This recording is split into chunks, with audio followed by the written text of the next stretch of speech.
दोस्तों, भारत में ही नहीं पूरे विश्व में वकालत एक ऐसा पेशा है जिसमें वकील साहब लोगों को ये पता होता है कि उनका मुजरिम खुद गुनहगार है, फिर भी वो अपने उपरोक्त मुजरिम का केस लड़ते हैं, पूरे मामले को लड़ते हैं।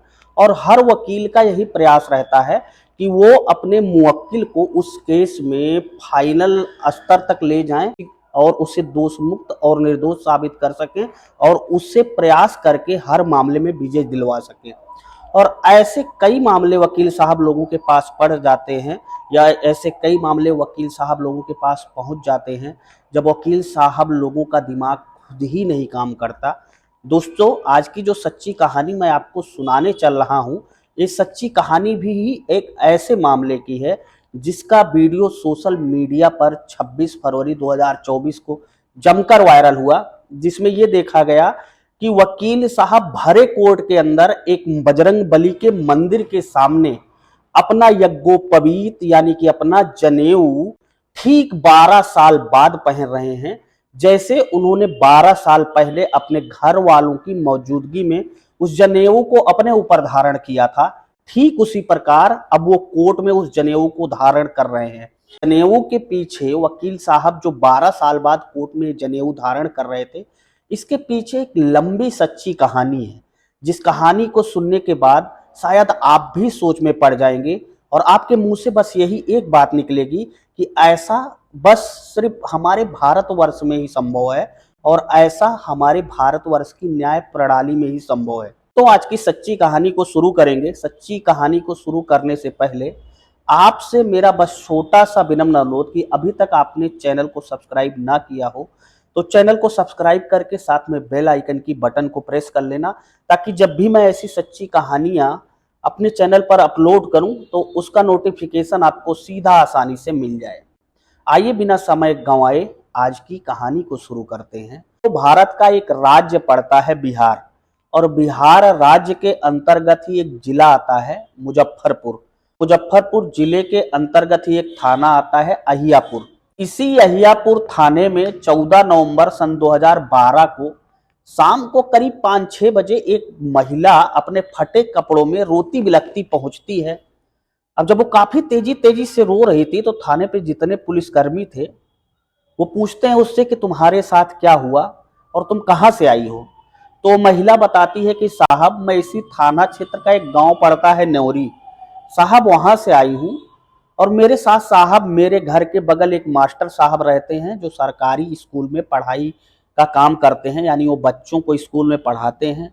और वो शाम को 4 बजे स्कूल से आज पढ़ाकर आए और वो सीधा मेरे घर पर चले आए। मेरे पति और मेरे बेटे कहीं बाहर गए थे तो मुझसे बहकी बहकी बातें करने लगे, और साहब मैंने जब उनका विरोध किया तो वो मुझसे छेड़छाड़ करने लगे, और साहब जब मैं उनका और विरोध करने लगी तो मुझे घसीट कर मेरे कमरे में ले गए और वहां पर उन्होंने मेरा बलात्कार किया।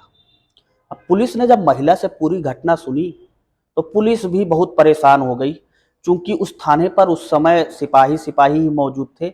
इसलिए उसमें से किसी सिपाही ने वहां के जो मेन पुलिस के अधिकारी थे, यानी थाने के जो एसएचओ थे, थाना अध्यक्ष थे, सिपाहियों ने उनको फोन किया। अब कुछ देर बाद थाना अध्यक्ष भी आ गए। थाना अध्यक्ष ने महिला की जब सारी बातें सुनी तो पुलिस वालों को, अपने नीचे के हुक्मरानों को ये आदेश दिया कि इस महिला की रिपोर्ट दर्ज करो, यानी कि एफआईआर दर्ज करो। अब महिला की एफआईआर दर्ज होती है और जिस मास्टर साहब के खिलाफ उसने आरोप लगाया था उनका नाम होता है अनंत राम। अनंत राम भी इसी महिला के गांव के रहने वाले थे।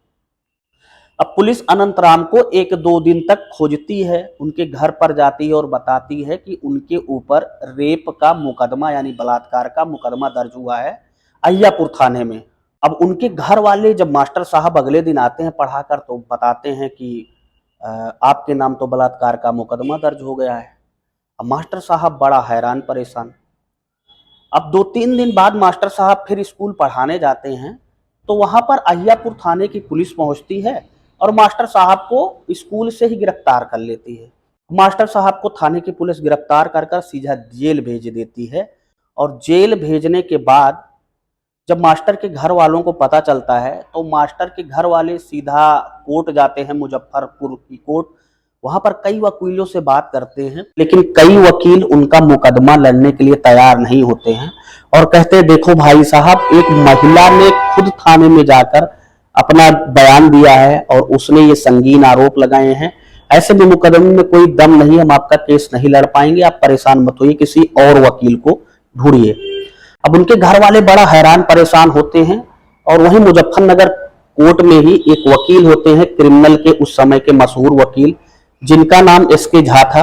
एसके झा साहब से मिलते हैं और बताते हैं पूरी घटना की ऐसे ऐसे बात थी सर, ऐसे ऐसे उनको अरेस्ट कर लिया गया, हमारे घर के वो गार्जियन हैं। अब एसके झा साहब कहते हैं देखिए ये तो आप मौखिक बता रहे हैं, आप मुझे FIR की कॉपी ला कर दीजिए, और क्या उस महिला से कोई और इनका कोई लेना देना था, उस महिला से घर वालों के संबंध कैसे थे? तो घर वाले बताते हैं कि दरअसल जिस दिन महिला ने रेप का आरोप लगाया है उस दिन उनके घर वाले जो गार्जियन थे मास्टर साहब अनंतराम, उनकी झगड़ा भी हुई थी और पुलिस गिरफ्तार भी कर ले गई थी और FIR भी दर्ज है। अब वकील साहब एसके झा कहते हैं कि वो FIR की कॉपी दोनों निकलवाई और हमें लेकर अगले दिन मिली है। अब अगले दिन अनंतराम मास्टर साहब के परिवारी जन वो FIR की कॉपी और जो भी दस्तावेज थे वो सारे दस्तावेज लेकर एसके झा साहब को मिलते हैं। अब एसके झा साहब पेपरों को जब बारीकी से जांचते हैं तो दोनों FIR की कॉपी वकील एसके झा साहब के पास थी। अब दोनों FIR में विरोधाभास था, जिसे देखते ही वकील एसके झा साहब खुद चौंक जाते हैं कि दोनों FIR में सेम तरीके की चीजें मिल रही थी। जैसे कि जिस समय वो महिला FIR जाकर अहियापुर थाने में की थी, उस समय एक FIR और उसी थाने में दर्ज हुई थी और इन्हीं मास्टर साहब के नाम। दरअसल था ऐसा कि मास्टर साहब की उस महिला के परिवारी जनों ने मिलकर मास्टर साहब की इतनी पिटाई कर दी थी कि मास्टर साहब को पुलिस वाले उठाकर खुद ले गए, पुलिस वाले खुद उठाकर घटनास्थल से ले गए और एक अस्पताल में एडमिट कराया।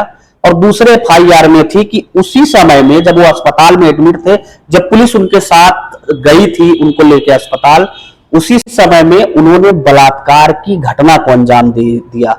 अब यहां पर सोचने वाली एक बात यह है कि अगर कोई व्यक्ति पुलिस की मौजूदगी में हॉस्पिटल में एडमिट है तो वो बलात्कार कैसे कर सकता है? कहने की बात, पूरा मामला देखने पर सरसरी तौर पर मनगढ़ंत लग रहा था और उनके परिवारी जनों ने वकील एसके झा साहब को बताया कि साहब, हमारे जो गार्जियन है अनंतराम मास्टर साहब, उन्होंने महिला के पति को करीब 1.25 लाख रुपए उधार दिए थे और जब वो उधार उनसे मांग रहे थे तो उन लोगों ने देने से मना किया और उन लोगों से जब अनंतराम ने फिर से मांगा तो अनंतराम से उन लोगों ने ना ही मार पिटाई की बल्कि उन्हें बलात्कार के झूठे मुकदमे में भी फंसा दिया। अब वकील एसके झा को लग चुका था कि यह मामला बहुत ही जल्दी निपट जाएगा। वो कोर्ट में दोनों FIR की कॉपी लगाकर बहस करना शुरू करते हैं और उसके कुछ दिन बाद ही, यानी कि ये घटना 14 नवंबर 2012 की थी और 2013 में यानी करीब 6 महीने बाद पूरे मामले की ट्रायल होना शुरू होती है कोर्ट में।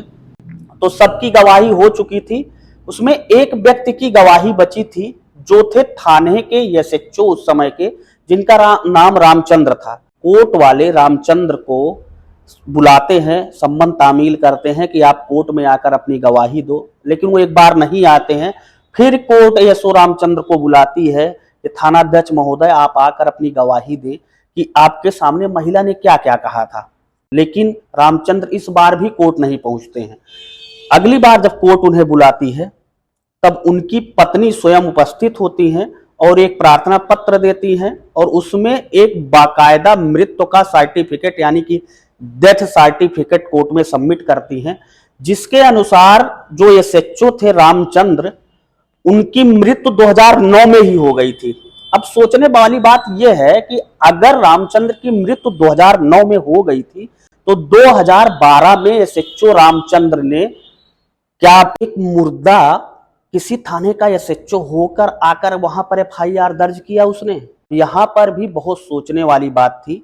लेकिन जैसे तैसे मामले का ट्रायल शुरू हुआ और 2-3 गवाहों को मद्देनजर रखते हुए कोर्ट ने मास्टर साहब, जो गुरुजी थे स्कूल के, जिनके ऊपर बलात्कार का महिला ने आरोप लगाया था, अनंतराम जी को 7 साल की सजा सुना दी। और जब वकील साहब के सामने ही उनके मुवक्किल मास्टर साहब को 7 साल की सजा सुनाई गई तो उन्हें बहुत बुरा लगा। वकील साहब को लग रहा था कि पूरा मुकदमा मेरे फेवर में आएगा और मैं ही जीतूंगा, क्योंकि उनके पास पर्याप्त साक्ष्य हैं। कोर्ट ने 7 साल की सजा उनके मुवक्किल को सुना दी, मास्टर साहब को।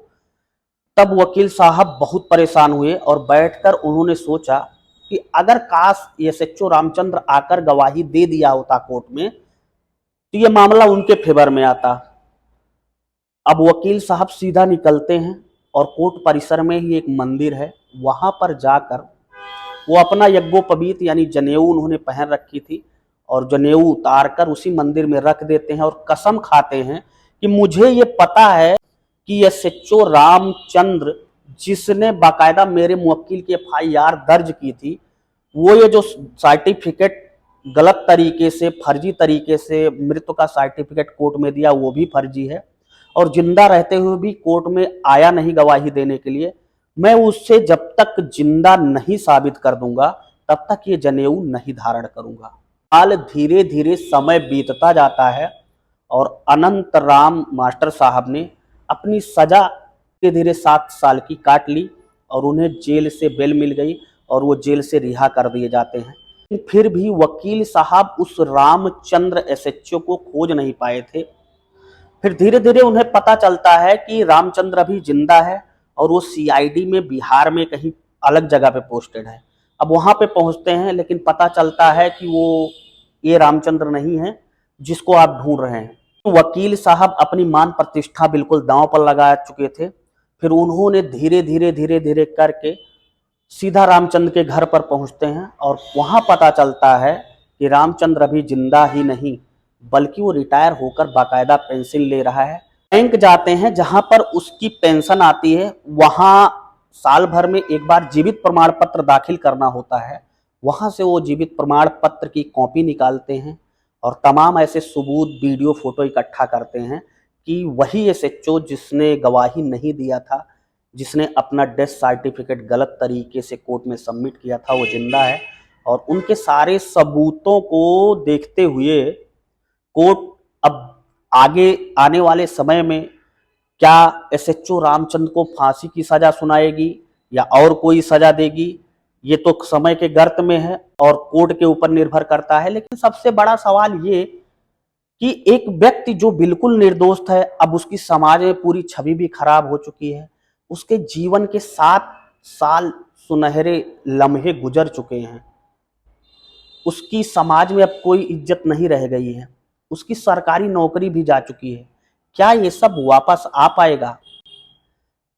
वकील साहब जब इस बात को सिद्ध करने में कामयाब हो जाते हैं कि हाँ, ये वही एसएचओ रामचंद्र हैं जिन्होंने उस महिला के कहने पर एफआईआर दर्ज की थी, फिर खुशी होते हैं और 26 फरवरी 2024 को वो मुजफ्फरपुर की कोर्ट जैसे पहुंचते हैं तो ये मामला वहाँ के वकीलों को पहले से पता था। सारे वकील खुशी खुशी उन्हें अपने हाथों लड्डू खिलाते हैं, मिठाई खिलाते हैं, उन्हें फूल माला पहनाते हैं और बाकायदा विधि विधान से कई वकील साहब लोगों के बीच में अपना जनेऊ धारण करते हैं